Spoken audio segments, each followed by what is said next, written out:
আসছে বর্ষা মৌসুম, আর তাই ডেঙ্গু প্রতিরোধে এখন থেকেই সব ধরনের প্রস্তুতি রাখছে ঢাকা ২ সিটি কর্পোরেশন। আষাঢ়, শ্রাবণ, ভাদ্র ও আশ্বিন এই ৪ মাস যাতে এডিসের লার্ভা বিস্তার না করতে পারে, তাই মে মাস থেকেই ডেঙ্গু নিয়ন্ত্রণ অভিযান শুরু করবে ঢাকা ২ সিটি কর্পোরেশন।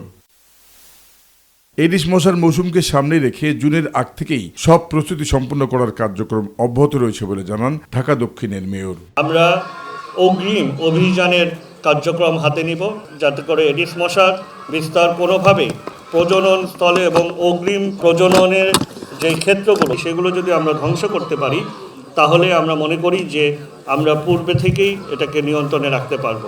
আর ডেঙ্গু সংক্রমণ রোধে সপ্তাহের প্রতিদিনই বিভিন্ন ওয়ার্ডে মশার ওষুধ প্রয়োগ করা হচ্ছে বলে জানান ঢাকা উত্তরের মেয়র। যাদের বাড়িতে লার্ভা পাওয়া যাচ্ছে তাদেরকে আমরা জেল জরিমানা হচ্ছে, এবং বিটিআই ফাইলটা আমরা আমাদের সচিব যে কমিটি আছে ওখানে আমরা পাঠিয়ে দিয়েছি। সচিব কমিটিতে অ্যাপ্রুভাল হয়ে যায়, তারপরে বিটিআই আমরা ডিরেক্ট বিটিআই যারা কোম্পানি তাদের থেকে সিটি কর্পোরেশন ইম্পোর্ট করছে।